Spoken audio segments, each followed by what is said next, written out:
We have seen last time how to drive the equivalent circuit for the transformer, starting by the representation of ohmic losses effects and the leakage effects of the winding by resistance and reactance in the primary and in the secondary. Then we have seen how to represent the effect of the parallel branch also, and the parallel branch, which is the linkage flux that will be created in the core of the transformer by a reactance XM. We call it magnetizing inductance. And also we have represented the core losses by a resistance RC. Then we have seen the referred equivalent circuit. We said that for the purpose of simplifying the study of the electric machine, especially this transformer, we refer all transformer parameters in one side, primary or the secondary. And we have seen the equivalent circuit referred to primary. We said that in the equivalent circuit referred to primary, the primary parameters stay the same, they don't change, but the secondary parameters, they will be referred, or they will appear in the primary. So, as I said last time, we don't move them physically to the primary, but we just represent them or assume them that they appear in the primary. And for resistances and reactances, they will be multiplied by the square of A which is the turn ratio. The voltages, they will be multiplied by A, and the currents, they will be divided by A. So this is the equivalent circuit referred to the primary, as you see in here in the number 12. Just to remark, something I have checked, I didn't told you last time, concerning the parallel branch. We know that the current flowing in the parallel branch has been taken from the current of the primary. This excitation current, IE, has been taken from the current of the primary before it transformed to the secondary side. So this current, so this branch, all this branch is in the primary. So when we do the equivalent circuit referred to the primary, we don't change the parallel branch. So it stays the same as the parameters of the primary. However, when we want to refer this equivalent circuit to the secondary, of course it's vice versa.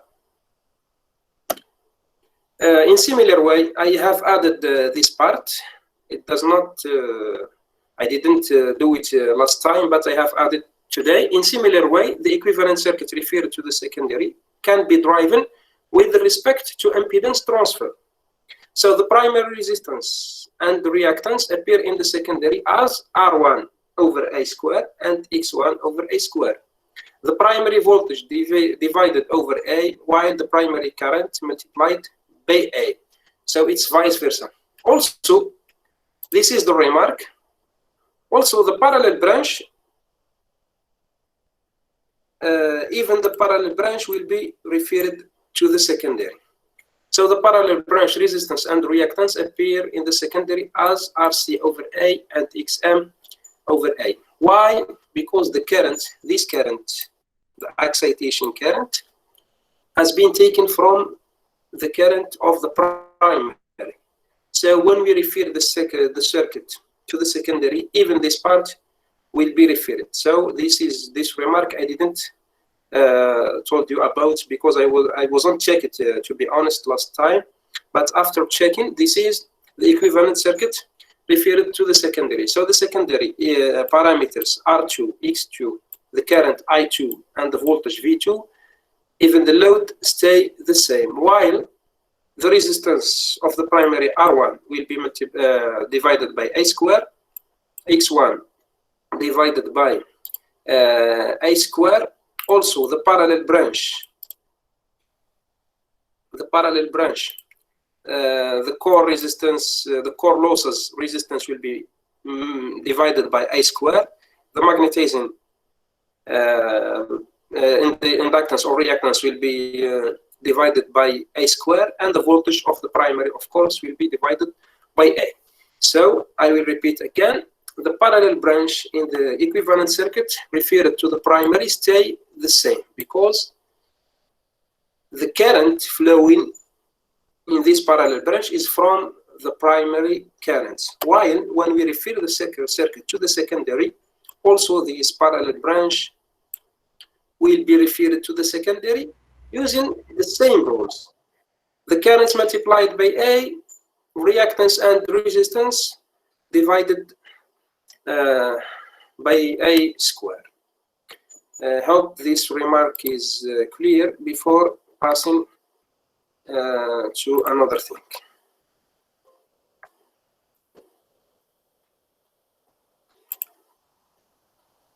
Okay.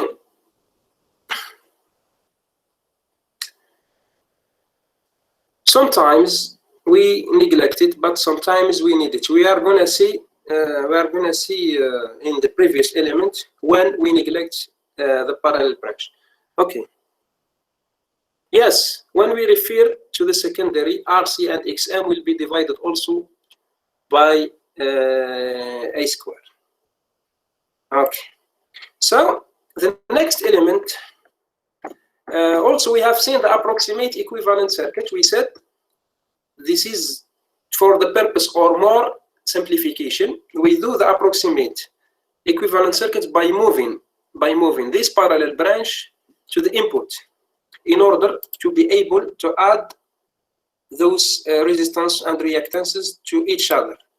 So we end up with one resistance, which is R equivalent, and one reactance.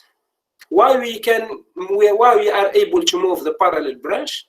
The voltage across the parallel branch is almost equals to the input voltage. Also, the current flowing in the parallel branch is too small because this impedance, the impedance of the parallel branch, is huge. So the current flowing in this parallel branch is too small. So when we do, after that, if we want to neglect the parallel branch, we get the most simplified equivalent circuit referred to the primary, and we can do the same by the equivalent circuit referred to the secondary. And based on this equivalent circuit, we have seen the Phasor diagrams in lagging power factor case, in the unity power factor case, and the leading power factor case. So it's depends on the type of the load. So the new element of today is the determination of equivalent circuit parameters. So you see here equivalent circuits of the transformer referred to the primary. In the problems, sometimes they give you the equivalent circuit, and sometimes they ask you to drive the equivalent circuit referred to the primary or to the secondary. So determination of equivalent circuit parameters. The equivalent circuit shown in the figure 17 for the actual transformer can be used to predict the behavior of the transformer. The parameters R1, X1, RC, XM, R2, X2 must be known.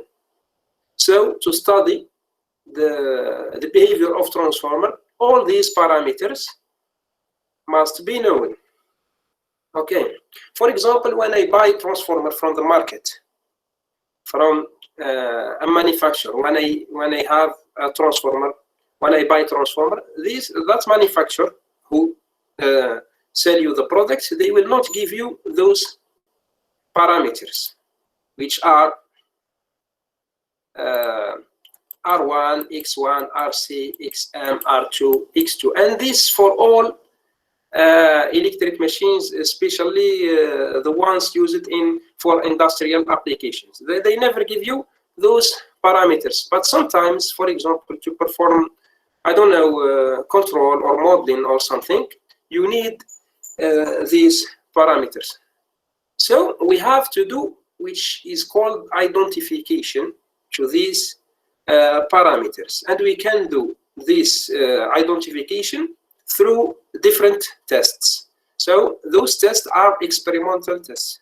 That's why I told you this part can be done in a good lab to determine the parameters of transformer, but unfortunately we can't do it. So these parameters can be calculated from the dimension and properties of the material used. However, they can be directly and more easily determined by performing transformer tests. So the first test to calculate the parameters of the transformer, we call it the open circuit test or no load test. So it can be called open circuit or no load test. So here in this test, in the open circuit test, the voltage is applied to the primary. You can see here that we are applying a voltage to the primary, and also we add a meter to measure the current, a wattmeter to measure the power, while the secondary kept open. So we don't have any load here in the secondary. That's why we call it open circuit test or no load test. So in the open circuit test, the voltage is applied to the primary. So we take the values of the current, of the power, and while the secondary kept open. So the reading power in the wattmeter, we have seen before in our first or second session, the construction of the wattmeter, and we said that we have a current coil which is connected in series, and a voltage coil or pressure coil which is connected in parallel. So the wattmeter is connected in series and in parallel in the same time. The reading of the power in the wattmeter is no load power. Okay, and we add this 0, or maybe it can be O. O indicate, for example, to open circuit, or 0, which indicate to, which means no load.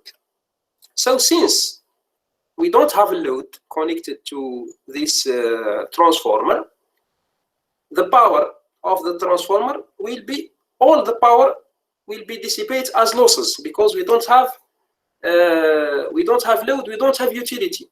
We don't have utility, we don't have a useful effect because we don't have a load. So all the power given to the transformer in this test will be lost. Okay, so the reading of the power in the wattmeter is no load power, P0. That is the summation of core loss and the copper loss. So core loss is PC, and the copper loss is the loss, is the ohmic loss. Okay, copper هو النحاس. Okay, so it's the loss in wire. We call it copper loss. Okay, so the summation of the P is the summation of core loss and the copper loss. So core loss, we can call them iron loss also. Iron حديد, which means the core. Iron loss or core loss. You may see those different nominations. Also the copper loss, which is the ohmic loss, Ri, copper loss is Ri, can be called also ohmic loss, or even you can find it joule losses, because they related to the resistance and the heating. We can call them also joule losses or copper losses or ohmic losses. So, but the most used nomination is copper losses. The core losses you may find sometimes core losses or iron losses. So this is just to make the difference. So what I'm saying here, that in this open load test, since we don't have a load, all the power given to the transformer will be lost. So the power is the summation of core losses, which are the losses in the iron, and the core losses, we said it's the eddy current losses and hysteresis losses, and the copper losses, which are the ohmic losses. Sorry, it's Ri square, not Ri. Okay, the losses in the resistance of the winding. Okay, This is the copper losses. So the power read here P0 in the wattmeter is the summation of core losses and copper losses.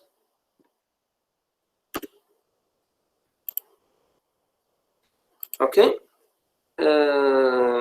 So yes, of course there is losses, sure, in resistance. Okay, we're gonna see which are both R's, but here the secondary is open, so which means there is no current in the secondary. Okay, so the secondary is open, there is no current in the secondary, so we are talking about R1.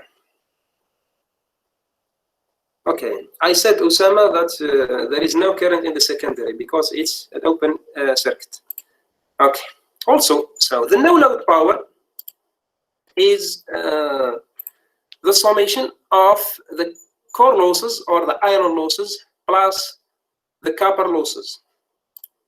So we indicate also that I0, which means the no load current. Of course, here we are talking about the current of the primary. We add this 0. You may found 0. Sometimes you found the 10, which in 1 0, which means primary. 0 means no load. So the no load power open circuit is given the summation of core losses and copper losses, which are the ohmic losses. P0 equals to PC plus I0 square times R1. Why R1? Because here we have only current in the primary and the current of the secondary does not exist because it's open. Okay, so the square of no load here, since we don't have a load, this current I0 is too small. The current I0 is too small.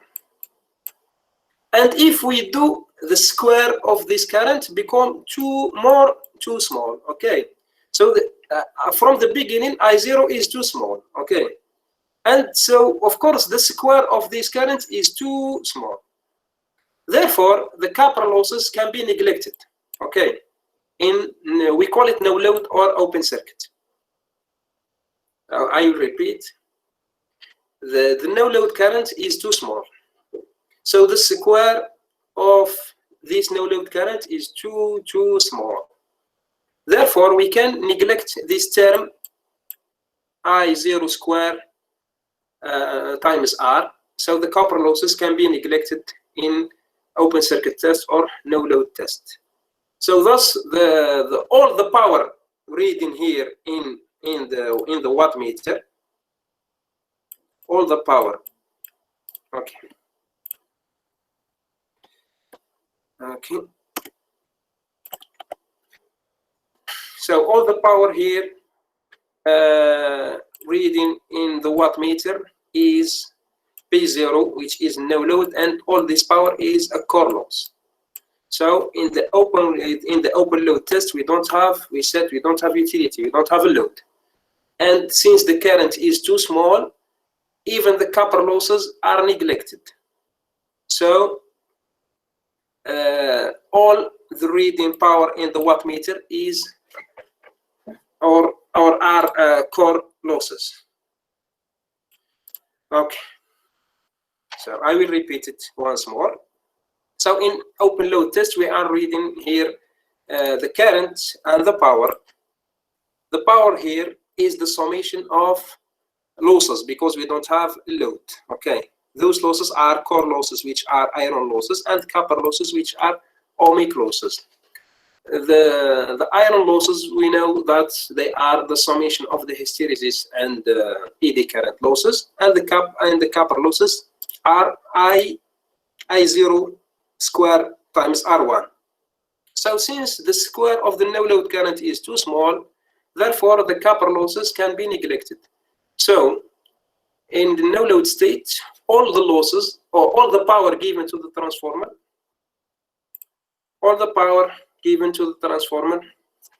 will be lost as a core losses.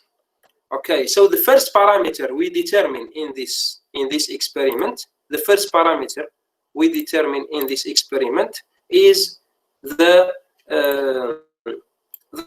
core losses. This is the first parameter. We said before that the current and the core losses are determined by an experiment. Okay, are determined by in experimental way. So the first parameter we determine in this no-load test is or are the core losses.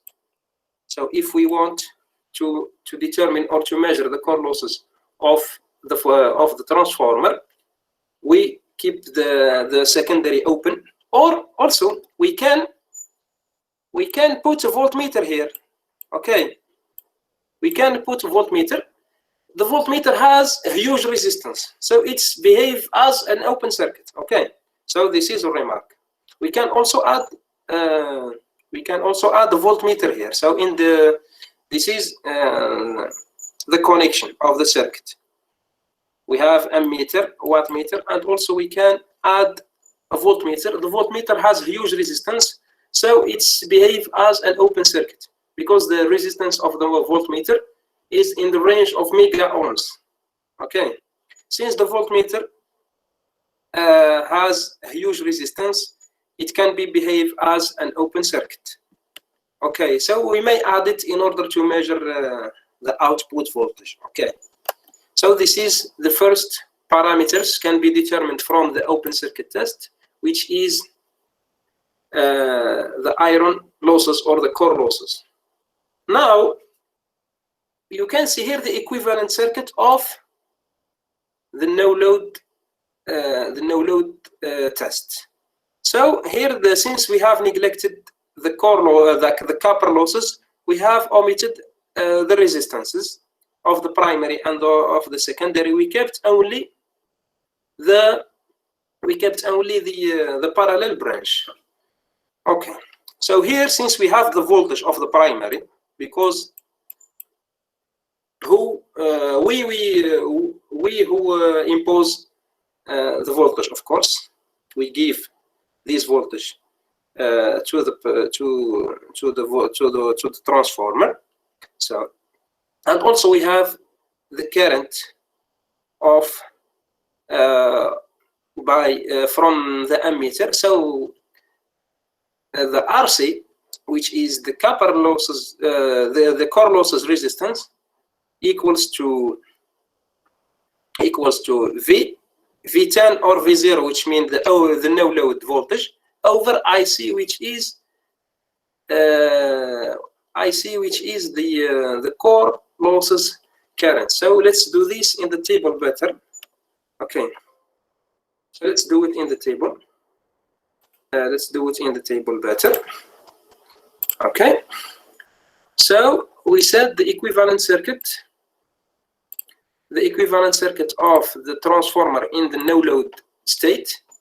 Firstly, we neglect the resistance of the primary and the secondary, and we keep only the parallel branch. The parallel branch has a resistance RC, and it has an inductor XM.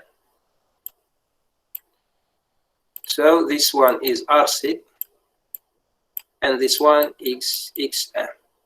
This is the voltage of the primary, which is V0 or V10. 0, which means indicates that it's no load test. Here is the current I0. So since here we don't have resistance of the primary, all of the secondary, all this current will go to the parallel branch. So this current I0 equals to the excitation current, equals to IE. Okay, so the current flowing in the resistance is what? Is the core losses current IC. And the current flowing in the magnetizing inductance is magnetizing current IM. And the relationship between IC and IM, so IE or I0 here equals to what? Equals to IC plus IM but vectors. Why? Because the current here, let's try to change the color. The current here, IC, and IM are shifted by 90 degrees because here we have a resistance and here we have an inductor. So IC equals to what? IC equals to I0 cosine theta, and IM equals to I0 sine theta. Okay, because they are vectors.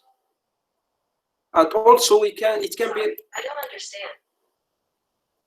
And it can be written also like this, that I0 or IE, which is the excitation current, equals to the module, of course, of IC square plus IM square. Okay. Plus IM square. Okay. So this is the current, the excitation current. It will be divided to the core losses current and the magnetizing current, and those currents are shifted by 90 degrees. We can call them also the first one active current and the second one reactive current. IC equals to I0 cosine theta and IM equals to I0 sine theta. Is this point clear before I continue? Yes, it's clear. Okay, great. So since we have an inductor and a resistor, so here this circuit can be simplified like this. Okay.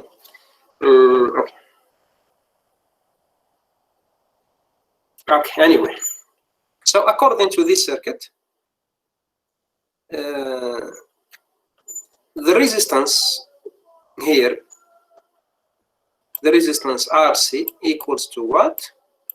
Equals to the voltage V0 or V10 over IC, which is the core losses current, and XM, which is the magnetizing inductance, equals to V10 over IM.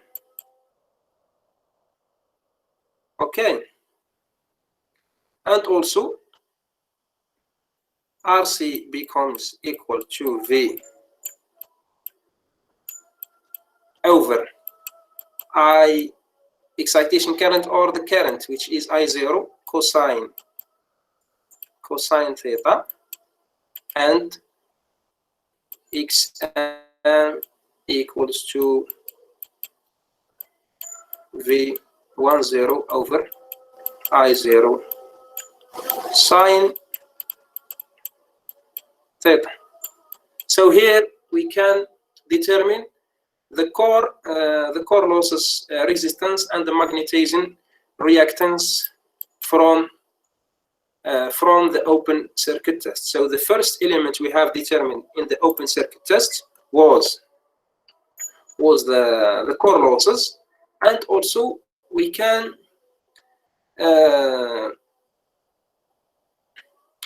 determine this resistance and inductance from the current and the voltage. So RC equals to V10 over IC, which is the core losses current, and it's equal to I0 cosine theta, and V10 equals to XM equals to V10 over IM, which is the magnetizing current, and it's equal to V1 over I0 sine theta. So since cosine theta, which is the power factor, of course, can be written as P over S, or P V1 V times I, so this expression can be written like this also. It's become V0 square V square over P0, which is the core losses or the open circuit power. The open circuit power, of course, it's the core losses. So here, from this expression, by replacing cosine theta by okay, let's see, by replacing cosine theta by this, which is P0 over S, which is P over V times I. So the expression become like this: V1 over what? V1 times I0 times V1. So it's become V1 square over P0. So also, let's write it in the table better. So let's write it in the table. Okay. So since the cosine is the power factor, and it's equal to P over S, and this of course equals to P0 in this case over V10 times I0. Okay, by replacing cosine in this expression, we get RC equals to what? Equals to V1 square, it becomes square over what? Over P0. And in similar way, xm equals to what? Equals to V1 square over Q, which is the reactive power. Okay. So here we can calculate, or we can determine the resistance of the core and the magnetizing inductance or reactance in using two methods. Depends on the data is given to us. If we have, for example, the no load power, which is the core losses, we can calculate it directly from the core losses. If we have the power factor, we can calculate it from the power factor, of course. So this is concerning RC and XM. So as I said, the first parameters can be calculated from the open circuit test. From the open circuit test is the core losses or the iron losses, which are the power in no load state. This is the first parameter. The second parameter is the core losses resistance RC. The third parameter is the magnetizing inductance. And the fourth parameter is the turn ratio. You have seen when we determine the turn ratio, we take it in the case of the ideal transformer. I told you that that time it's this for the ideal transformer. When we have real transformer, we determine the turn ratio in the no load test. I told you we can here add a voltmeter, which can be behave as an open circuit. So the turn ratio is the no load. Here it's vice versa, normally V1 over V2. Okay. So the turn ratio here is the no load input voltage over the no load output voltage. So this is the fourth parameter. Yes. But here we can see that it is equal. No, V1 and V1 0 and V2 0. No. We have turn ratio. It's not equal. Yeah, I know, but in the equivalent circuit we see it like it is in parallel. No, it's not in parallel. لو عندنا البارallel okay. So where can we see V2 0, please? V2 0. Yes. Where can we see it in the transformer? We measure it. We added a voltmeter to measure it. In the secondary or where? Well, the secondary, of course, yeah. Even if it is an open circuit, we'll get a voltage. The voltmeter has a huge resistance. It can behave as an open circuit. Okay. Okay, thank you. Because the voltmeter, the resistance of the voltmeter is in the range of mega ohm. Okay. Okay. So there is a question in the chat box. Can you please check it? Okay. Okay.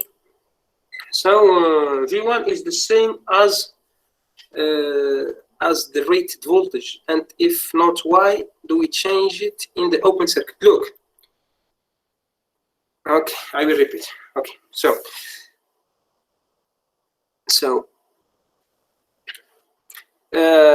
yes, R1 is included in the copper losses, so they have been neglected.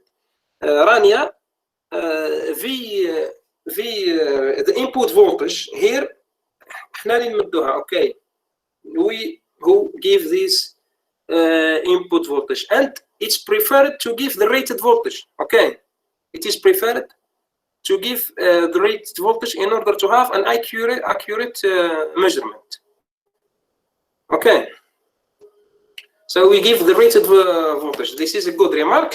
In this test, of course, So for it's the just one, yes, it's just for the test. We can't change it.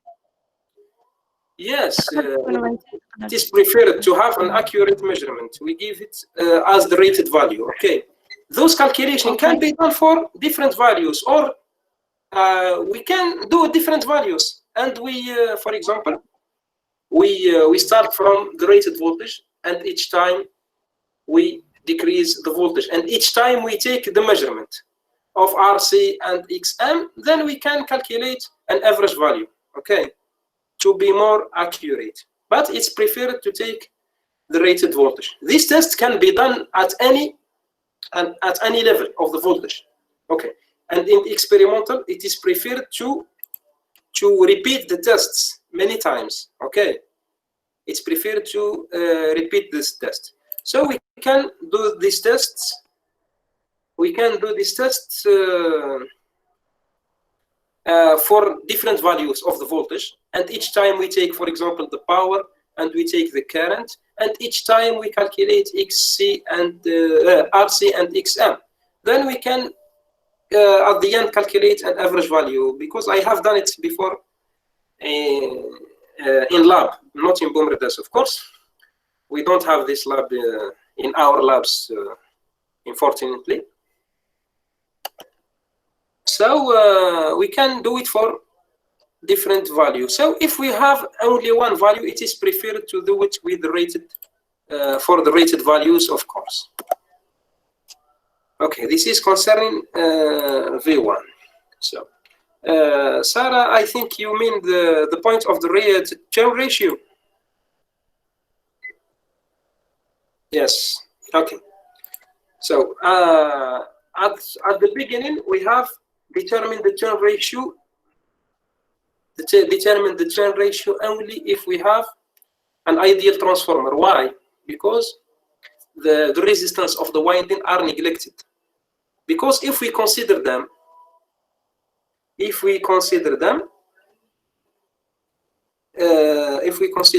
voltage here of the secondary will be less than the rated voltage, because we have the voltage drops due to those resistances. Okay, so that's why we can determine the turn ratio in case of ideal transformer or in the no load state. Why? Because the secondary voltage is in its maximum value. We don't have losses here, because the voltage drops due to the winding resistances are neglected. When we have load, we will have a copper losses. We have voltage drops because of the load, because of the winding resistance. And here, A, of course, it's V1 over V2. Okay, and the 0 indicates because it's a no load state. Okay. Okay. So this is the first test. In this test, we have determined 4 parameters. First one is the core losses or the iron losses. The second one is the core losses resistance. The third one is the magnetism reactance, and the fourth one is the turn ratio. Let's see now the second test. the second test called the short circuit tests. Okay, in this test, the secondary winding is shorted. So the secondary winding is shorted, or we can put a meter in the secondary. So in the open circuit test, we said we can put a voltmeter because it has a huge resistance and it can behave as an open circuit. Here it's vice versa. We put an ammeter because it has a small resistance and it can behave as a wire. Okay. So putting a resistance here and a meter here, it behaves as a wire, as a short circuit because it has a very small resistance. So in this test, the secondary winding is short circuit, while a reduced voltage is applied. Okay, why we apply a reduced voltage, not like the open circuit test? Because here we have a short circuit, and short circuit is a danger. Okay, so we may an overheat may occur. We may cause the damage of this transformer. That's why this test is done in a short time, firstly, and for reduced voltage. So here in this test, we apply a reduced voltage, maybe too small voltage, 20 volts, 30 volts, because it's a short circuit. Okay. So due to the low voltage applied in the primary winding and the high impedance of the excitation branch, RC and XM, the core loss current and the magnetizing current can be neglected if the secondary terminal are shorted. So in this test, since it's the secondary is shorted, so all the current will flow to the secondary, and the excitation current will be too small. So it's vice versa. Here in this case, we neglect the effect of the parallel branch because the excitation current will be too small. You know that the current always choose the easiest path. Okay, so the current choose here. Here we have a huge impedance of the parallel branch, and here we have a small resistance of the wire or of the ammeter. So the current, of course, will choose the smallest resistance. That's why in this test, the effect of the parallel branch is neglected. So also, what does it mean? In this test, we neglect the core losses. Okay, I will repeat, because those are very important. And we do the same test for the induction machine also. They are the same test. So when we understand them here clearly, they will be saved in your mind. And between brackets, when I applied to be a teacher in INELEC, they asked me about those tests. This is just between brackets. Okay. So the circuit connection here, of course we have an ammeter to measure the current. We have a wattmeter to measure the power, and in the secondary we put an ammeter as a short circuit because it has a small resistance. We said here that the effect of the parallel branch will be neglected because it has a huge impedance. So here also the core effect, the core losses effect, will be neglected. Okay, so the purpose of the short circuit tests is determined to the equivalent resistance and reactance of the transformer. So of course this is a referred equivalent circuit, maybe to the primary or to the secondary. Okay, and it is preferred to okay. In these tests, the core losses can be neglected due to the reduced applied voltage. Therefore, the reading power of the wattmeter here is the copper losses, or we call them ohmic losses. Okay, the losses in resistance. Okay, so the losses, all the losses of the transformer, or all the power given to the transformer in the short circuit tests is a core loss, is a copper losses or ohmic losses. Okay, and the ohmic losses in what? In the equivalent resistance that include the primary and the secondary resistance. Okay, also the reactance. So here, all losses, all the power given to the transformer here in the short circuit tests is a copper losses. So it's different from the previous case. At the beginning, we neglected the copper losses, and all the power dissipates as core losses. In this test, the core losses are neglected. The effect of the parallel branch is neglected. So all losses here, all the power will be dissipated as an ohmic losses in the equivalent resistance and the equivalent reactance. Okay. So this is the short circuit tests. Let's continue.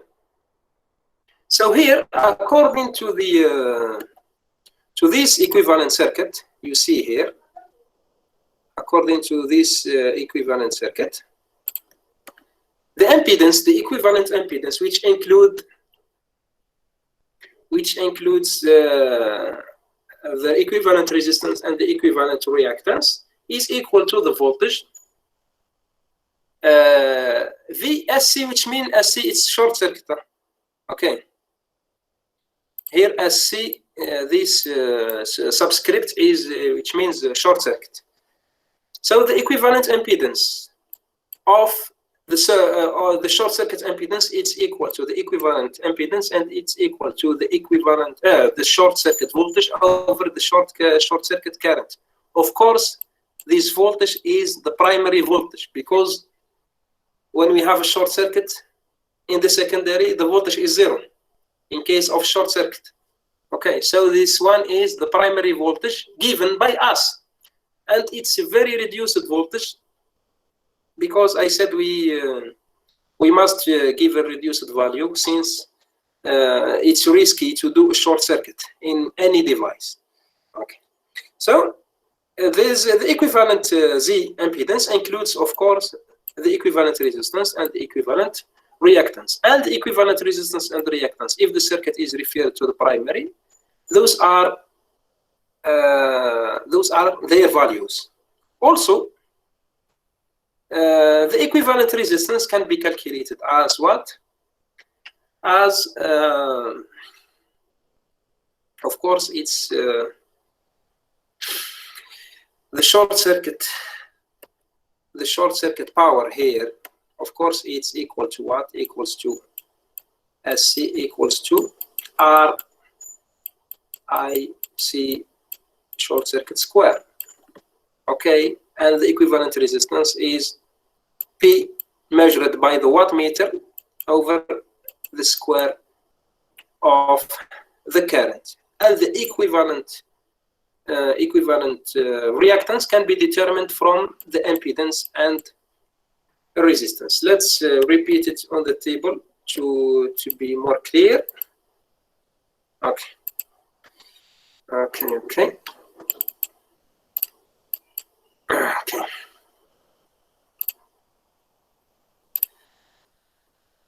Okay.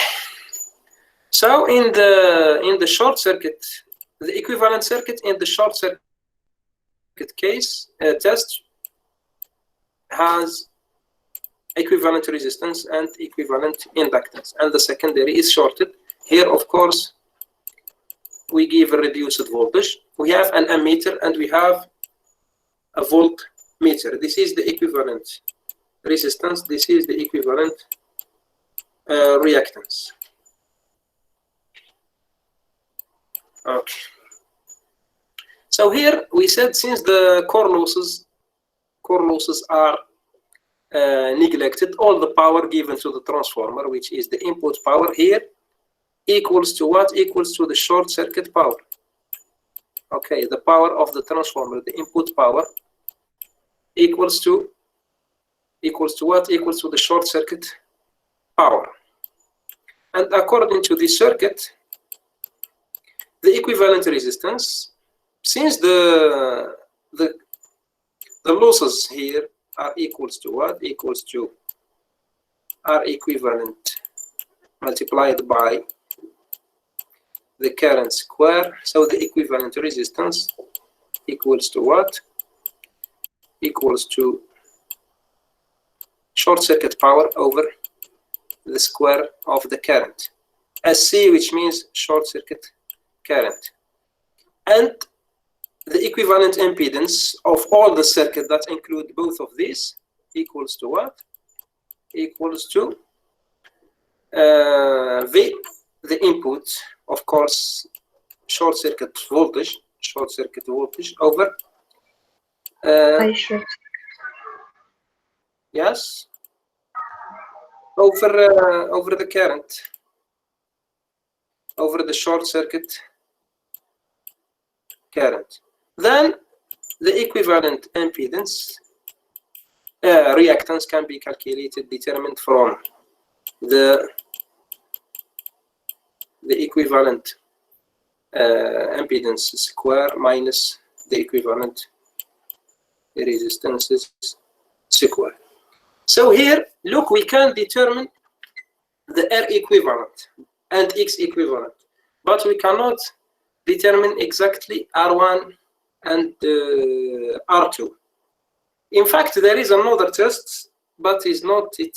I didn't include it in our course. I just remind it. We can do a DC voltage test.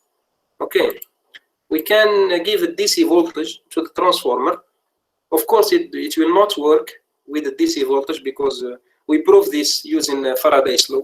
We need time change in flux. Okay, but if we give a DC voltage to the transformer and measure the current, of course we can determine, for example, the primary resistance and the secondary resistance using these DC voltage tests. Also, we can determine R1 and R2 by an ohmmeter directly. We place an ohmmeter in the primary and, of course, in the secondary to measure the internal resistance of the winding. This is concerning R1 and R2.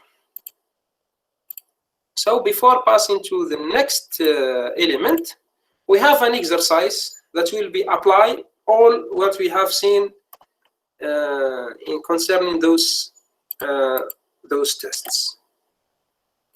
Okay. Okay. So let's try to solve this example, maybe quickly. Okay. Example number 1. So let's check the chat box. There is no questions. Okay. So tests are performed on a single phase. This means a single phase transformer, 1 phi. S is the apparent power, of course, is 10 kilovolt ampere. Okay, let's okay. The S of the transformer is always constant in the primary or in the secondary. The transformer will conserve the apparent power. So the voltage, the high voltage of the transformer here is 2200, and the low voltage is 220 volt. The frequency is 60 hertz. Okay, so drive the parameter of the approximate equivalent circuit referred to the low voltage side, between brackets primary. So since the low voltage side is the primary, this transformer is a step up transformer. Okay, because the input voltage is less than the output voltage. 220 is the input.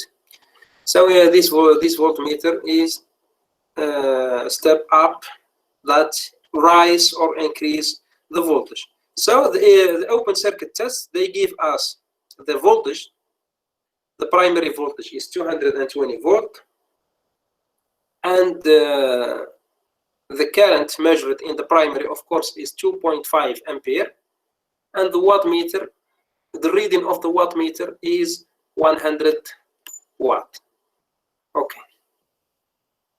So, of course, this is the equivalent circuit in case of no load. The rating values, the rated values, of course, the voltage and the current. The voltage of the primary is, okay. So the voltage of the power of, I made a mistake here. Normally V1 is 200,000. Okay. Normally V1 is, let's correct it. So V1, V2, and V1 is the low voltage, V1, which is the input. Okay. The voltage, the input voltage is 220, and the output voltage is 2200. So according to the equivalent circuit, the calculation of RC and XM. In the open circuit power, okay, so the open circuit power here, it's given as in the previous table here, the open circuit power is 100. Okay, is 100. What we said about this, we said that in the open circuit tests, all the power given to reading, all the power appear or reading in the wattmeter is core losses. Because what? Because the copper losses are neglected. So the power in the open load tests is 100 watt. So using, according to this circuit, and using the power, we said that RC, according to this equivalent circuit, equals to what? Equals to V over what? VL, معليش هو دار هنا VL, which means low voltage, L, over what? Over ICL, which is the core losses current. And we said that the core losses current is the current multiplied by cosine theta. And also RC equals to what? Equals to V square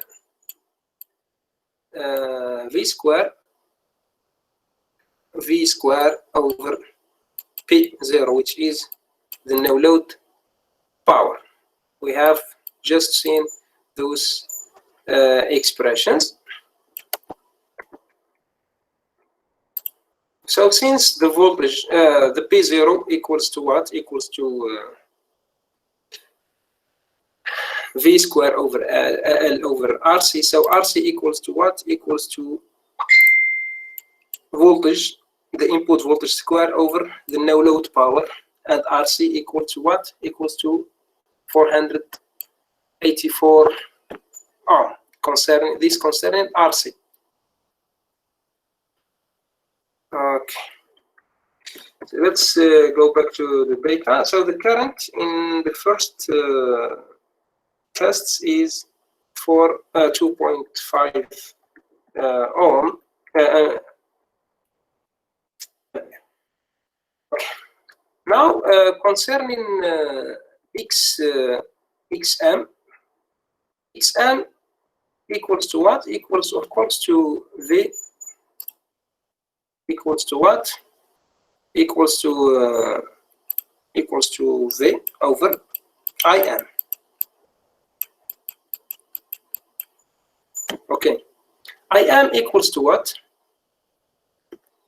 The current, the input current here given is 2.5 amp. This is the input. The input current in the no load tests is 2.5 ampere. You see? So, one question. Yeah. In the table, aren't RMS, yes. the sides flipped?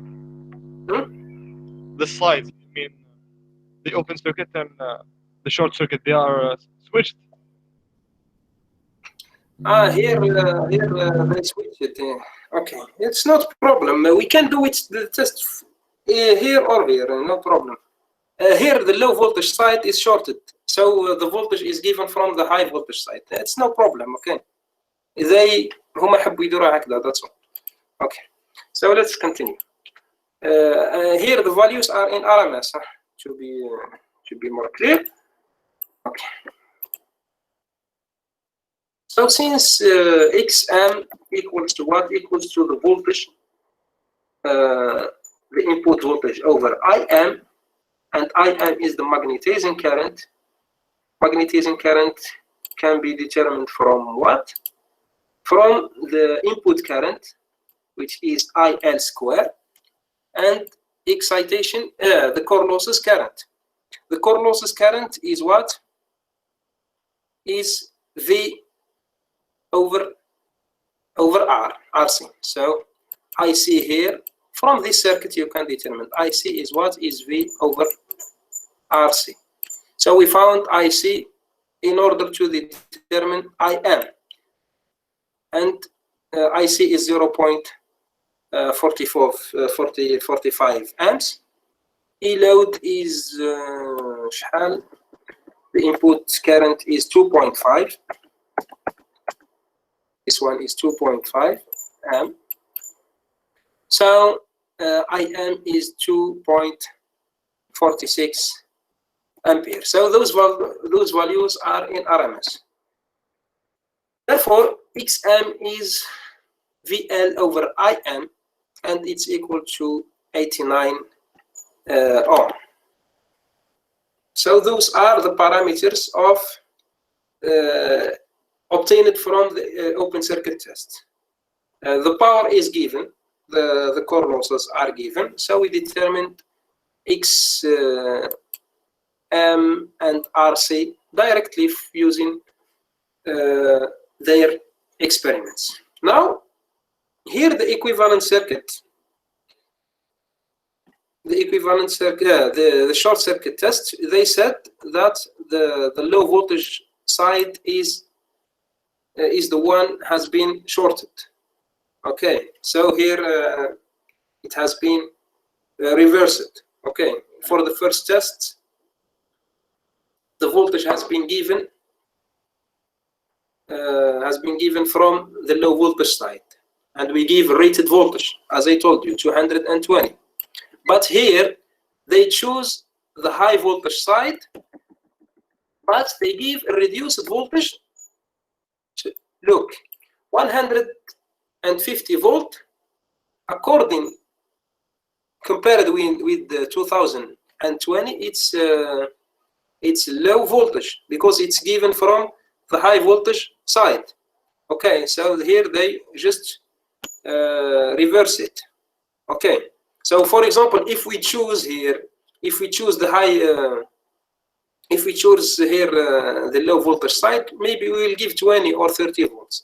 Here, for the short circuit test, they choose the high voltage side. And I know why they choose the high voltage side. I will tell you why. Okay. Yes. Rated. Look.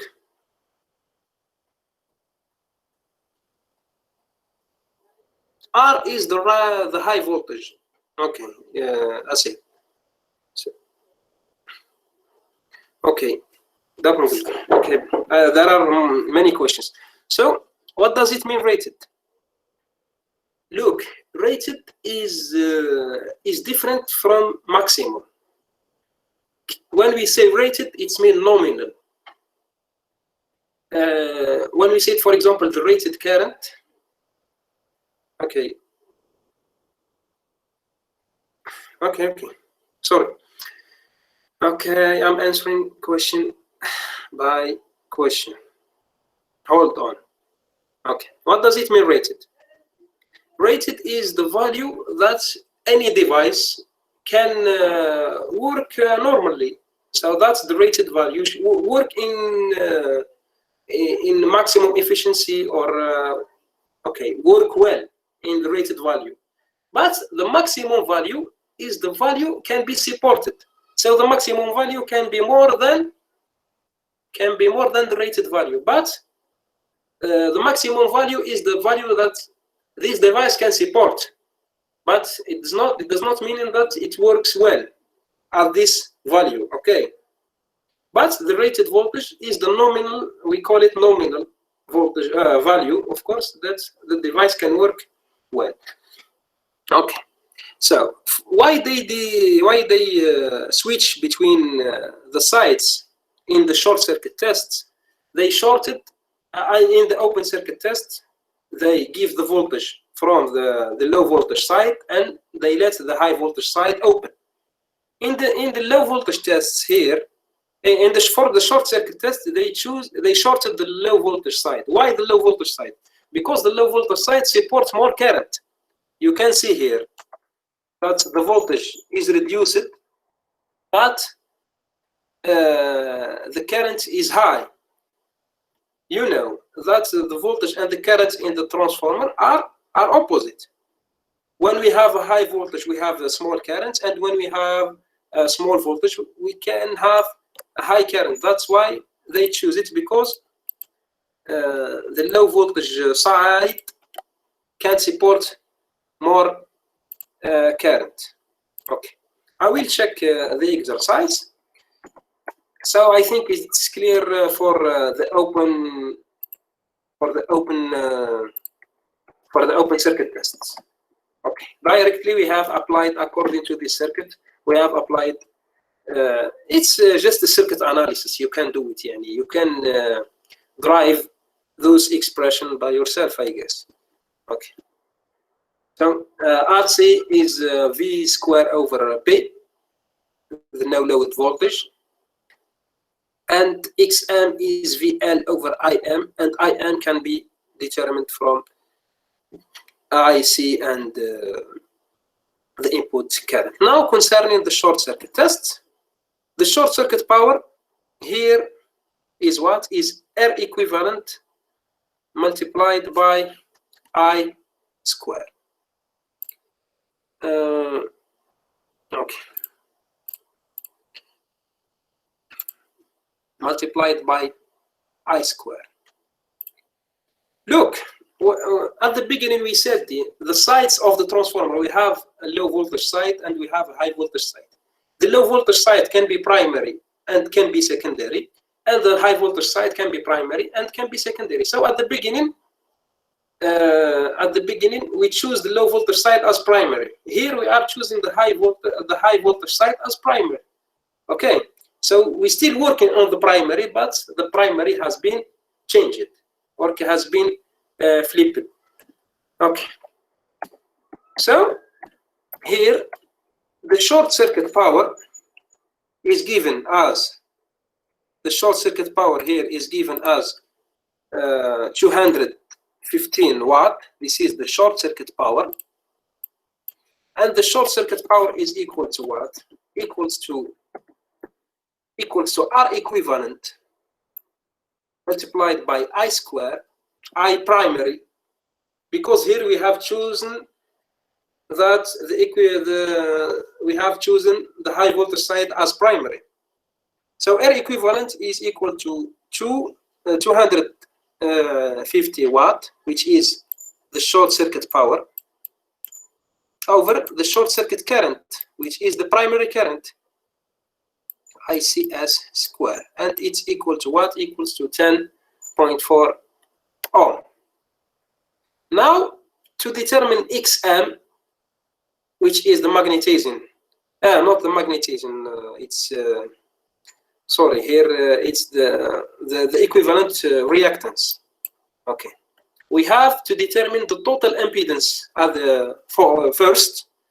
Z equivalent, the total impedance of this equivalent circuit, is the input voltage. Here the input voltage is not rated value. Okay, but the current here is rated. Okay, so in the equivalent, in the short circuit test, I have done this test many times. Okay, in the past. How we can choose the voltage? We increase the voltage till we get the rated current. Okay. Then we can choose different values. Okay. So here the impedance equals to V1 over I1, and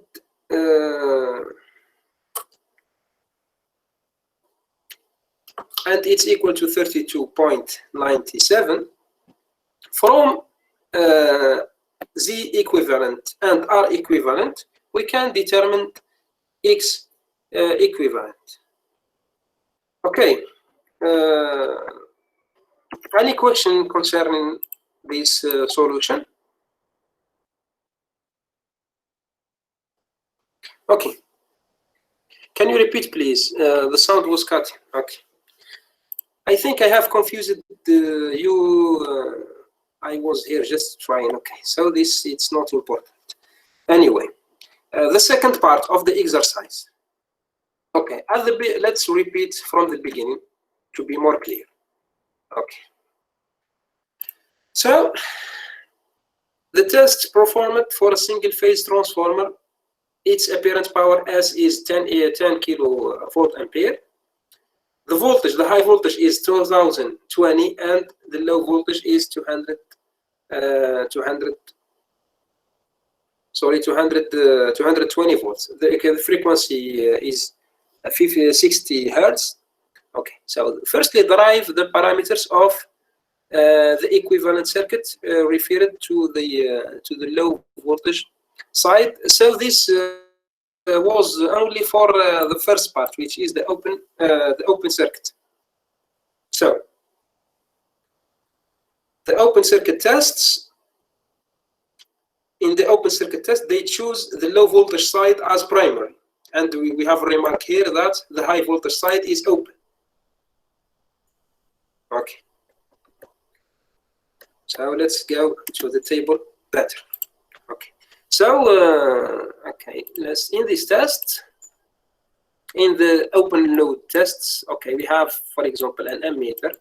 We have, of course, the voltage is given by us. Okay, so this is the transformer. And the secondary side kept open. We have a wattmeter, sorry, here. Okay, we have a wattmeter. The wattmeter, of course, is connected in series and in parallel. Okay, and the secondary side, we can place a voltmeter which can behave as an open circuit. Okay, so here we take the power, the input power. We can here take the input current, which is no load. Of course, we can add 0 to indicate that it's a no load. We apply a voltage here, no load voltage, P10. Okay, so in this, this is the high voltage side, high voltage. This is the low voltage side. In these tests, they choose the high voltage side as a primary. Okay, so the equivalent circuit of this transformer is like this. We neglect the copper losses. We don't have resistances of the winding. We have only the parallel branch. This is the resistance, and this is the inductance of the magnetism, XM and RC. So the parameters of these tests, of this equivalent circuit, RC equals to what? Equals to V square over P, and P the open circuit power, and we have here 220 square over 100 square, not 4. It's over 100, and this one equals to what? Equals here to to 484. This is concerning the RC, which is the equivalent, the core losses resistance. Now XM, we have seen in the theory that XM can be equals to what? Can be equals to V squared over Q, which is the reactive power. But here we don't have a cosine of theta or sine of theta. We don't have the power factor. So it can be determined also from V1 0 over IM. IM is the current flowing here through XM, and IC is the current flowing through RC, and this is the input current, which is I10, which I10 means that it's no load current. IM, so here when I was the theory, I consider IM and XM as vectors. So IM can be calculated like this: the square root of I input square minus IC square. Okay, and we found IM as 2.46 amps. So XM equals to 89.4 ohm. So it's reactance. To determine the inductance, maybe sometimes they ask you to determine the inductance. The inductance is, of course,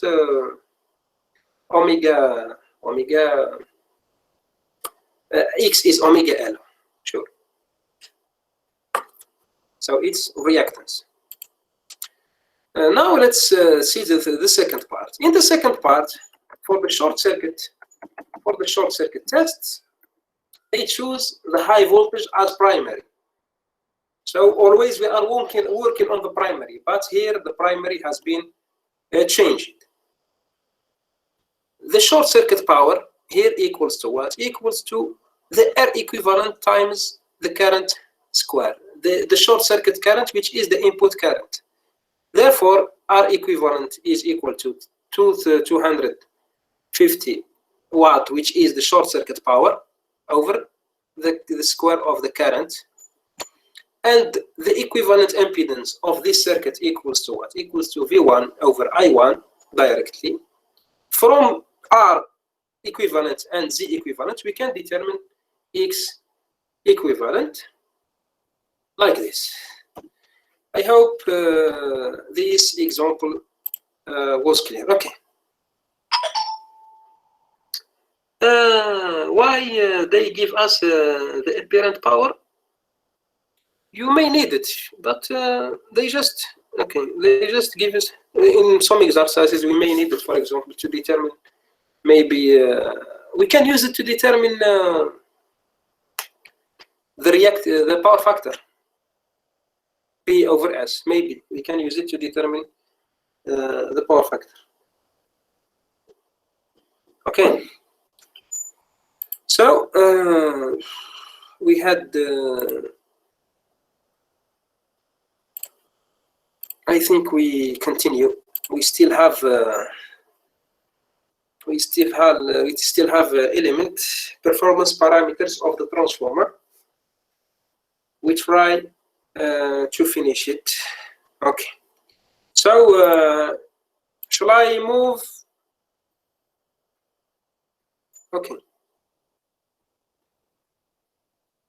No, here we didn't change the okay. Here we didn't change the primary. Okay. Let's not in another meaning. R equivalent. No, it will not be affected because we're still working on the primary. R equivalent is different when we go to the secondary. But here we choose firstly we choose the high voltage or the low voltage as primary. It does not make a difference. R equivalent, it will be different when we go to the secondary. For example, when we have a referred circuit to refer to the secondary, the value of R equivalent we may be taken it may be calculated in different way. So R1 become R1 prime, which is R1 over A. Okay. So let's try to do this part. So we call those the performance parameters of the transformer. We have some performance parameters. We found them, for example, those performance parameters when we buy a transformer. So when we buy a transformer, for example, in its nameplate, nameplate is a small plate. You may find it, place it on the transformer. So it gives some information: the rated current, rated voltage, frequency, some informations concerning the transformer. We may find the voltage regulation. So what does it mean, voltage regulation? Firstly, we work with the voltage regulation when we have a load. Okay. When we connect a load to the transformer, the output voltage, it changes from the case of no load to the case of with load. Why it changed? Due to the voltage drops. Okay. For example, when we have a transformer like this, okay, transformer like this,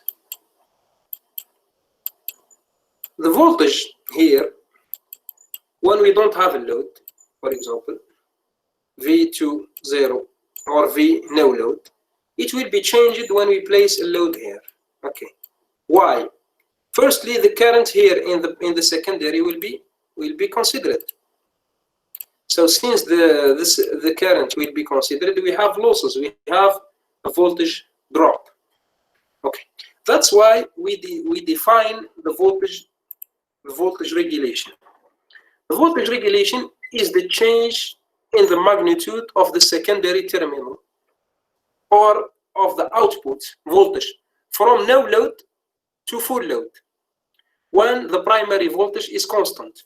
Of course, the primary voltage is constant. We give it as a constant value, and it's it's not if it's a high step up or step down transformer, it doesn't matter, but it should be constant. The primary voltage should be constant.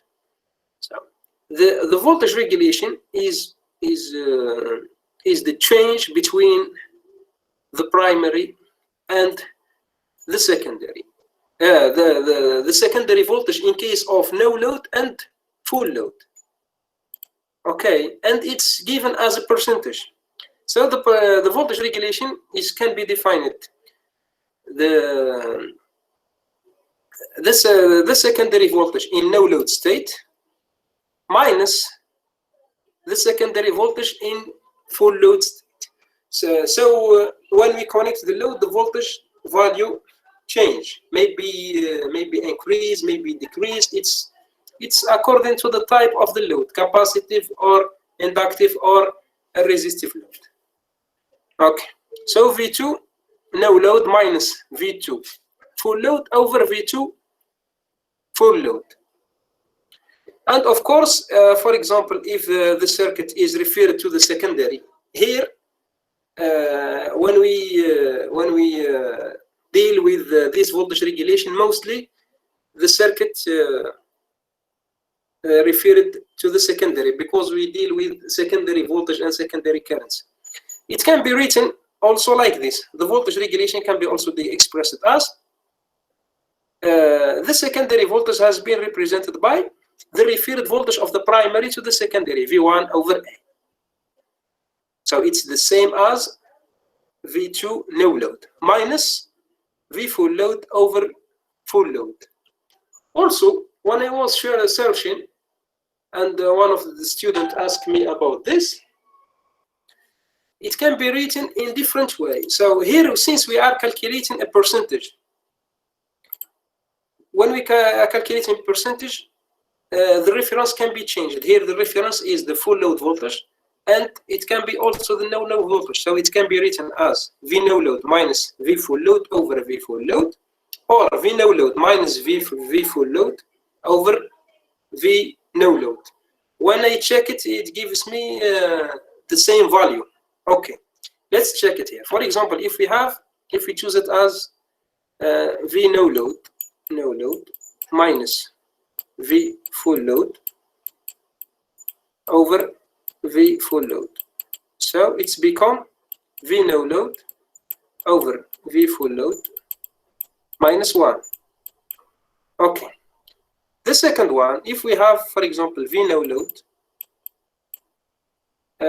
minus V full load over V no load, it become 1 minus the reverse V full load over V no load. So it will give the same value. Okay.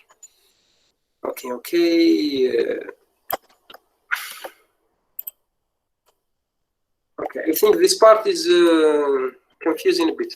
Okay, when do we have a full load operation? When we have a full load operation, when we connect a load to the transformer.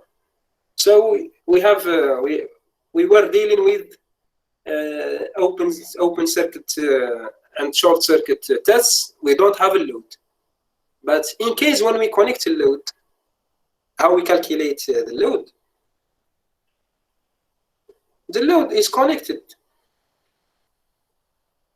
What does it mean we have the load?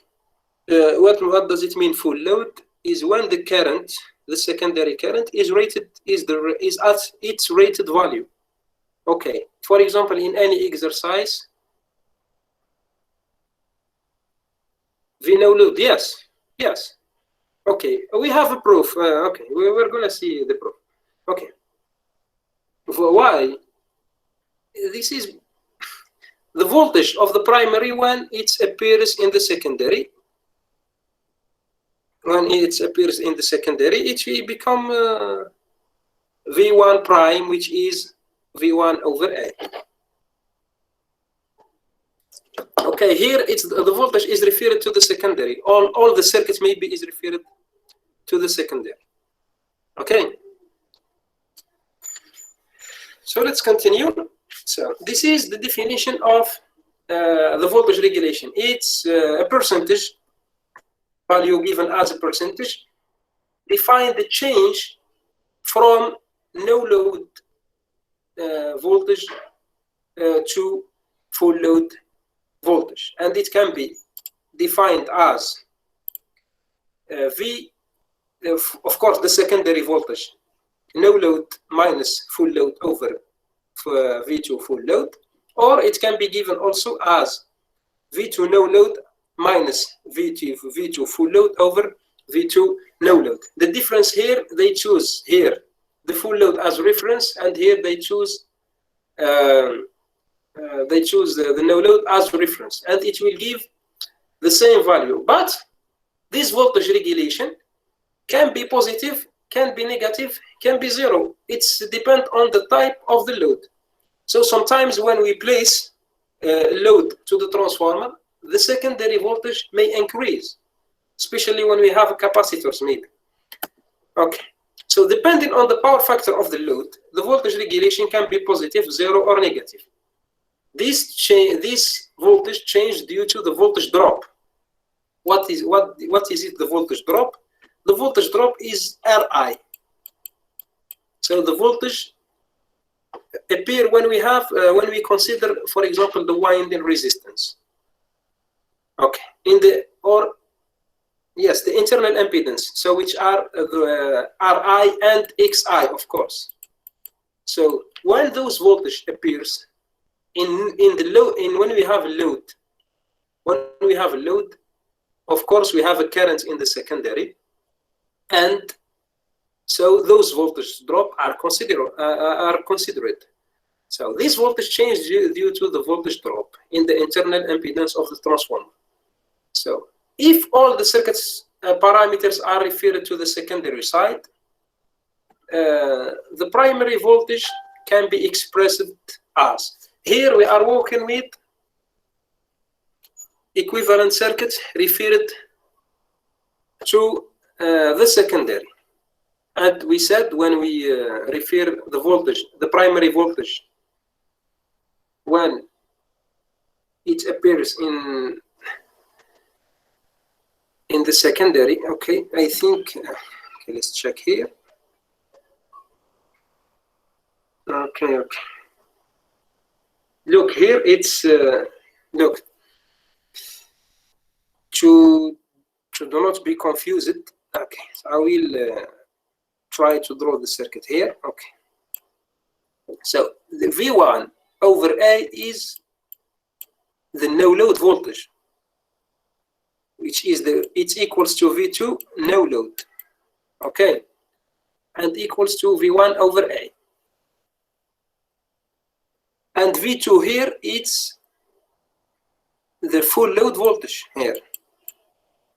Okay, so when we have a circuit, for example, this is R equivalent, and also we have X equivalent, and we have a load. Here we have a load, for example. So this is V2, the voltage across the load. And this is the no load. Here is the no load voltage, or it can be considered as V1 over A. So it's equal to the summation of those voltages. Okay. So here, since the voltage drop due to the impedance is considered, V1 over A equals to V2. V2 is the voltage across the load. Load, Z, it's not defined. Okay. And V1 over A equals to V2 plus I2 times R equivalent plus G I2 X equivalent. And here all the parameters are referred to the secondary. The phasor diagram referred to the secondary is given as the following. It's in similar way like we have seen the phasor diagram in the last time. Here only all the parameters are referred to the secondary. So the current is multiplied, the primary current is multiplied by A, and the voltage is divided by A, which is vice versa. So I give you before the phasor diagram in case of the equivalent circuit referred to the primary, and I give you in this case the phasor diagram referred to the secondary. Let's continue with this. So according to this expression, when all quantities are referred to the secondary, the approximate value of the voltage are, so the current here I2 has been replaced by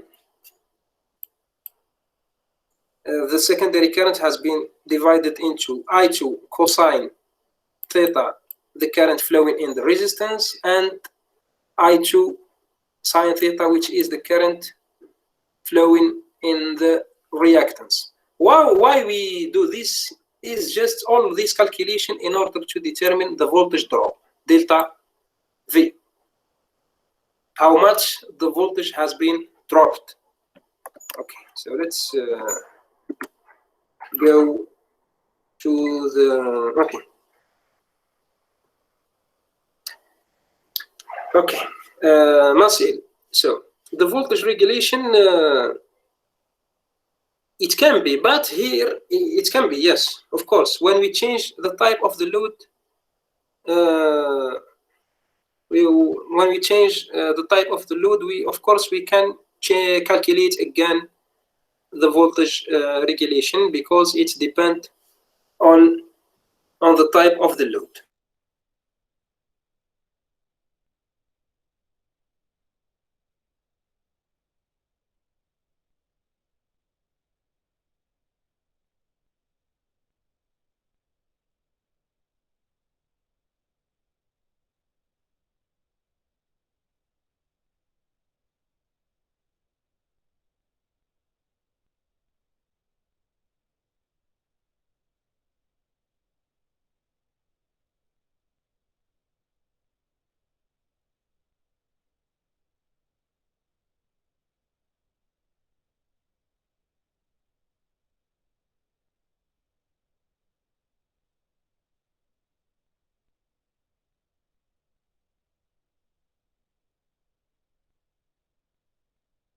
Can you hear me?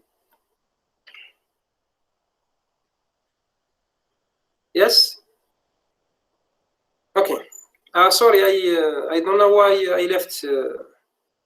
I left the meeting. Okay, no problem. So I said that this part may be confusing a bit, but just those performance parameters can be defined. For example, always when we want to buy, for example, a transformer, we have to see our requirements. So how much the voltage regulation is.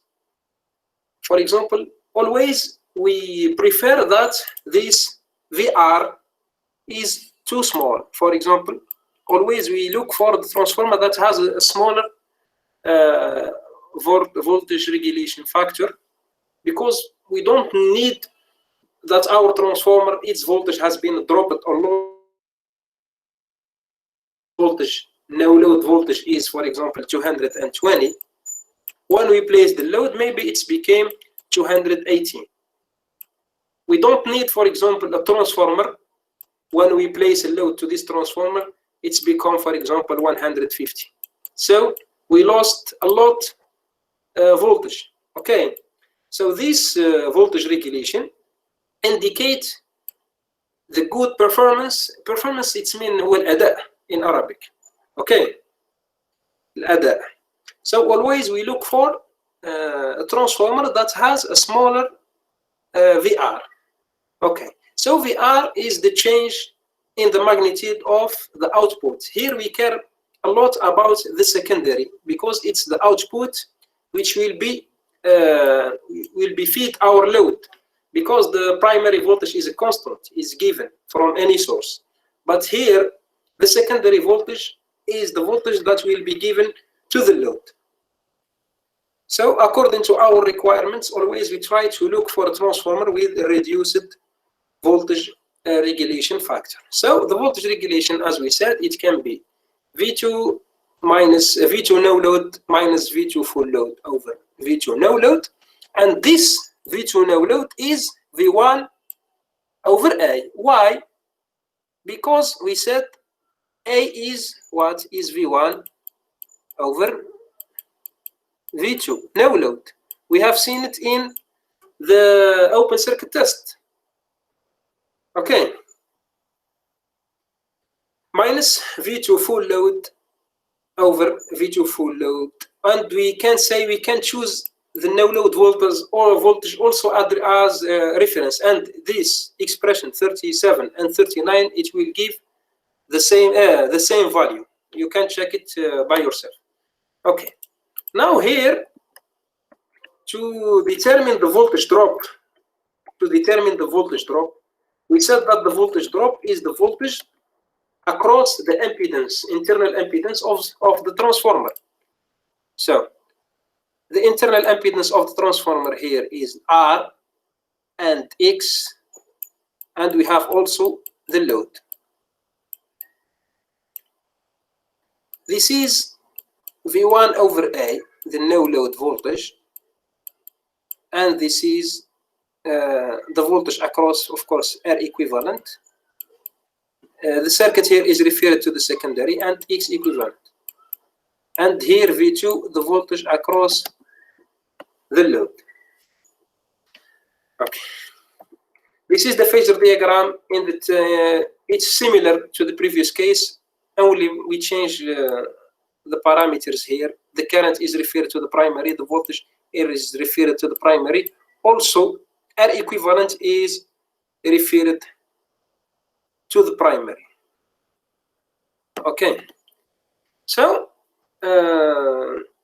when all quantities of the circuit are referred to the secondary, please, I'm so sorry. Okay, referred to the secondary, all parameters here, I show it's highlighted here in yellow. All the parameters are referred to the secondary. Now to determine that voltage drop, which is delta V, voltage drop, يعني drop, it's mean sheet. So good. Okay. So the approximate value of the primary voltage. So the no load voltage is V1 over A equals to the voltage across the load V2. I2 cosine theta is the current flowing in the in air equivalent, and I2 sine theta is the current flowing through the X equivalent. Therefore, when we move V2 to the other side, so here V1 is the no load voltage minus the load voltage, the voltage across the load, and this one is delta V. Delta V is difference, and delta V equals to I2 R equivalent cosine theta plus G equivalent sine theta, and this is the voltage drop. Okay. So the approximate value of the voltage can be written as the no load voltage equals to the voltage across the load minus or plus the voltage drop. Why we add minus or plus? This voltage drop can be positive and can be negative. It's according to the type of the load, and we see here, and we see it when we, for example, have a lagging and a leading power factor. Okay, this is concerning the voltage regulation and the voltage drop, and we have example. Inshallah, we are gonna try to understand it. So maybe we will let the example to the next time, but let's finish this. Okay. No, not always.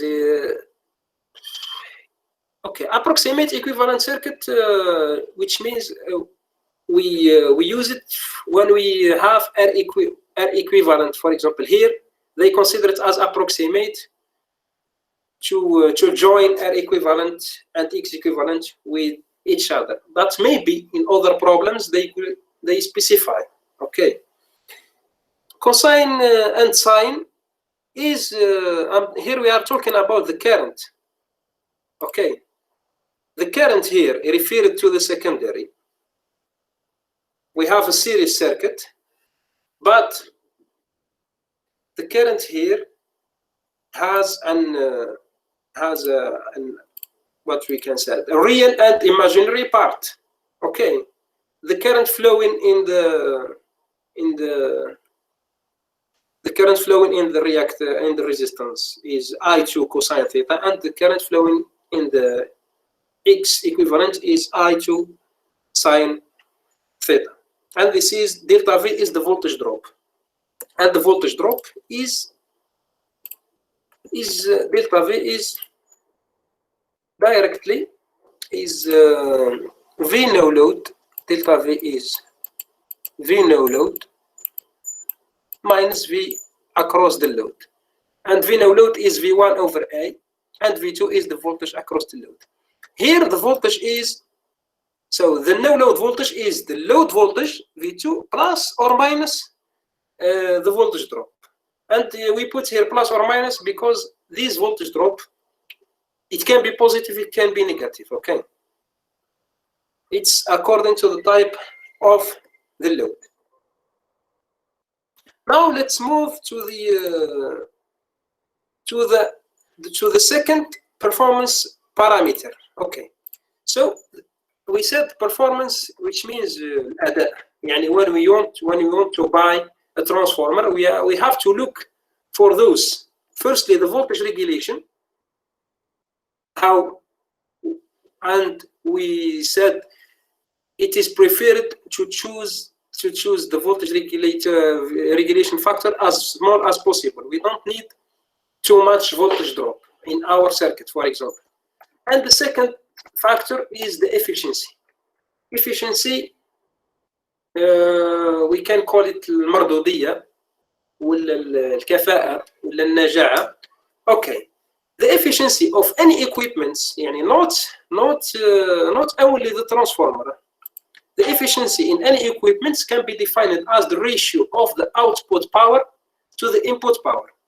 So directly, the efficiency knew this character, Greek character, I think it's new. The efficiency P out equals to P out over P in. And we can take it as a value between 0 and 1, and we can take it as percentage. Why? We said that the transformer is a power conservative device. It will conserve the power from the primary to the secondary, but we have losses. Okay, so always it is necessary that the output voltage is less than the input. The output power is less than the input power. Never, and it's impossible. يعني maybe the science العلم مازال ما وصلهاش to a device give you more than you give it. Always, in all machines, in all devices, the output power is less than the input. Why? Because always we have losses in electrical, in mechanical, in any system. Okay, so this is the efficiency, is the ratio of the output power over the input. Of course, active power. And it's equal to what? Equals to output power over the output power plus the losses. Why? Because the input power equals to what? Equals to the output power plus the summation of the losses, P loss. And the losses, which are the losses, are the copper losses and the core losses. So you can see here why we have done the equivalent. We have done the open circuit test and the short circuit test, is to determine the short circuit power and the core loss, the short circuit power, which is the copper losses, the open circuit power, which is the core losses, and using the power, the copper losses and the core losses, we can calculate the efficiency. Why? Because the input power equals to the output power. The power has been transferred to the secondary plus what? Plus the losses. So here, nu is P out over P in, and it's equal to the P out over P out plus the summation of losses, and it's equal to the output power over the output power plus the core losses plus the copper losses. And the output power is the secondary, of course, is the secondary voltage, equals to V2 I2 cosine theta, and it's equal over V2 I2 cosine theta plus P core plus P copper. So this is the efficiency. And the copper losses, of course, is equal to the primary current square times R1 plus the secondary current square times R2, and it's equal to the primary current square times R equivalent 1, and it's equal to also to the secondary current square times R equivalent 2, and it's equal to the short circuit power. Here, a remark: the current, voltage, and equivalent circuit parameters must be referred to the same side. So when we work, we have to take the parameters from the same side. We will refer them, all of them, to the primary, or all of them to the secondary. Okay. Is it clear concerning the efficiency? I think it's so obvious. The second, yes, okay. Shall we stop or continue? Okay, we have about 2 hours now.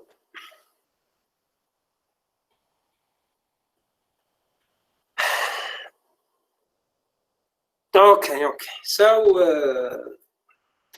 I think yes, it's a huge amount of information. I think we should stop to al-aqal you can save those information in your mind.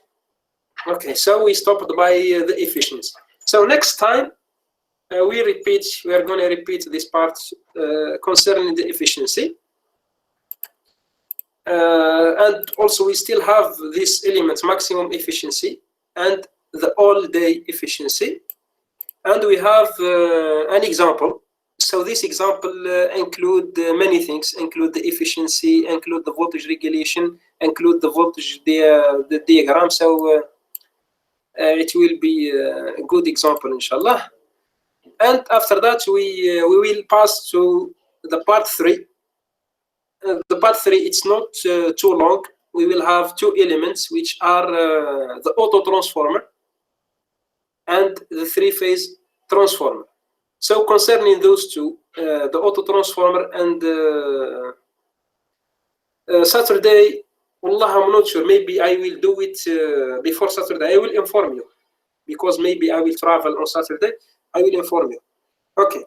The left part, what about recitation? Inshallah, when we finish the course, we will have a recitation session, inshallah. And next time we will have example in the course, and we will have recitation.